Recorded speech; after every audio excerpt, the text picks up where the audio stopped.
Tayo sa junk shop kanina. Ito lang kasi hinahanap ko to. Yung pulsator ng Fujidenso Eureka. Ngayon, may nakita akong box ng sigurado sira na amplifier nito. Pero ang habol ko dito is speaker, ayan oh.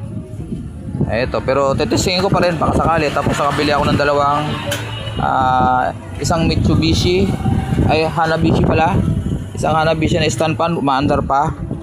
Saka ito Mitsui, umaandar din. So ito, kaya natin kung anong gagawin natin dito.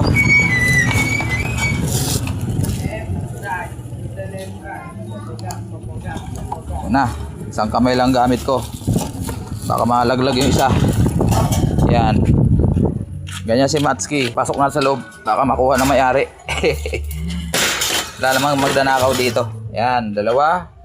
So tama-tama, darating yung mga anak ko, bubuhin ko yan para may gamit sila dun sa taas. Kasi ang gamit ko isa lang dito sa baba, yan lang, tsaka ang mini pan. Tapos ang pinakang gusto ko rito, itong natin to at bubuksan natin. Kung sira yung itong pinakang amplifier module nya at kaya presyo, pwede kong maganahin yan. Hindi na pinare-repair yung mga ganun. May nabibili na kasing module kaysa pagawa mo pa sa mga technician, papamahal ka palalo. So ito, ayan, matangkad siya guys. Ayan o. Pasok natin, mainit. Diyan muna tayo. Yan, matangkad siya. Yan, kalakal is life para kay Matsuki. Wala naman tayong budget para sa mga bago-bago na yan. Sa akin okay lang yan. Hindi naman tayo mayaman eh. Okay, standby. At saka syempre itong TV monitor, may power siya. Gagamitin ko doon sa sa CCTV ko, kasi yung CCTV ko ay may guhit na yung niya, yun sa gitna, yun may guhit na itim. So nakikita naman, kaso lang syempre mas maganda kung malinaw. Sana buo to. Usapan namin sa junk shop, pag sira babalik ko sa kanya. Ganun si Matsuki. Yan. Okay guys, yung ating nabili sa junk shop, buksan natin. Kung sira yung amplifier, dalawang gagawin ko dito, dalawa lang. Habang wala pa yung saling order ako sa online, ito gagamitin ko muna yung speaker. Meron ako nabili dyan nung nakaraang linggo, ginamit ko na okay. Speaker lang ginamit ko. Kasi yung amplifier niya is 700 plus yung module sa Lazada. Tingnan natin. Kasi walang power siya eh. Noon ko siya Ayan Malamang to hindi nagcha-charge. So subukan natin. Ito yung ating charger. Walang power So malamang ang problema nito ay charging pin. Malang charging pin. Huli kong paggawa ng charging pin ng Android, ng Type-C tsaka Android 350. So para gastusan pa to, parang hindi na. Hindi ko alam kung buo pa yung walang power ayaw umilaw. May ilaw ba to? Paano iilaw? Wala namang to, pilot light.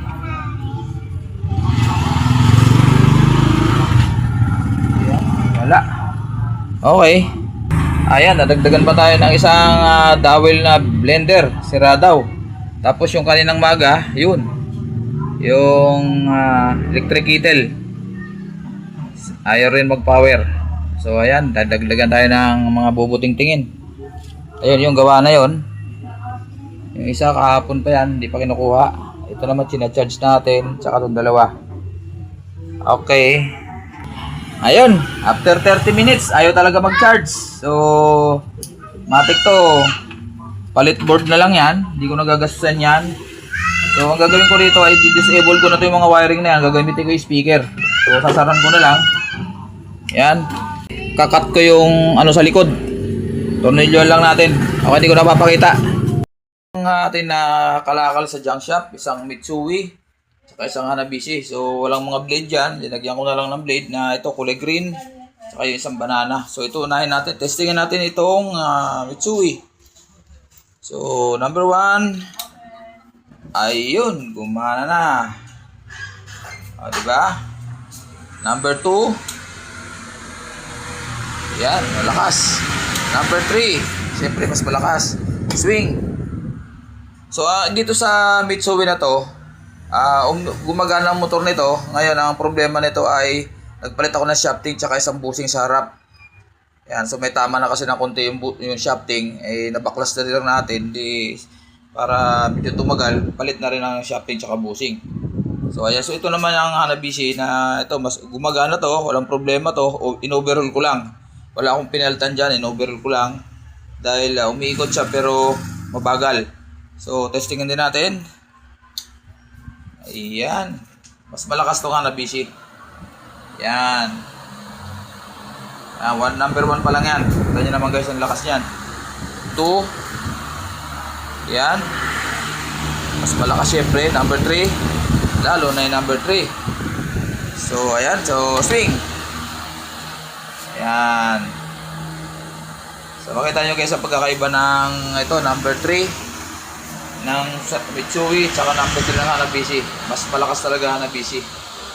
Yan, pero parehas yan tanso ang motor. Yan, kasi ito manipis ang ano nito, ang winding nito manipis. Ito makapal. Yan, so yung stand niyan ay may mga stand yan doon sa junction. Hindi ko na sinama kasi mabigat pa. Dagdag sa babayaran natin. So marami naman ako stock na stand. So linagyan ko na lang. Sakto meron ako puti, magay dito. At siyempre meron ako itim. Magagamit na yung aking mga anak. Darating sila ng Martes dito. March 10. Baka 2 araw dito. So doon yan mapupunta sa second floor. At matakaw sa hangin yung mga yon. Ayan. So patay na natin para hindi sayang ang kuryente. Patay. Patay. Ayan. Successful tayo dito sa ating TV monitor na nabili. Ayan, gumagana. Ayan o. So wala na akong problema kasi yung isa, yung luma ko, may guhit. So, junk shop ko na yon. Galing din naman sa junk shop yon. May ako magkalakal eh. Napakinabahan ko rin naman mga isang buwan. So, ito na ngayon yung ating galing din sa junk shop. Diba? So, ganyan lang tayo. Kung mayroon tayong masasalvage na mga appliances na pwedeng magamit, ay gagamitin natin. So, ayan na. So, 3 lang naman ang aking camera dito sa bahay kong inuupahan na bago. So, ito yung sa shop ko sa labas. Tapos ito naman yung sa taas, sa second floor ko. Ayan. Medyo malabo lang. Tapos ito doon sa kapitbahay ko, dito sa kabila. Lagyan ko sila ng CCTV dahil yung kanyang gate ay minsan kinakalampag daw ng madaling araw. Ayan. So, ayan. Salamat. At napakinabangan ko itong aking nabiling monitor. Ang bili ko nito, kasama to. Ayan. Baka maka-copyright pa tayo. Ayan. Gumagana na. At saka ito. Okay. Hindi ko na yung tugtog. Baka maka-copyright pa tayo. So ayan guys, maraming salamat sa inyo. At pinakita ko lang sa inyo kung ano yung mga nakakalakal ko sa junk shop dito sa Naik. Yan. Siyempre, ito yung una nung nakaraang linggo. Sira din yung kanyang module, yung amplifier. So walang problema yan. Ang kailangan ko lang ay speaker. Yan, may balit ako dito na amplifier. So sakto lang naman sa kanya. Tsaka ito siyempre. Yan. Kahapon to. Okay, alright. Maraming salamat. God bless sa atin lahat. Bye-bye.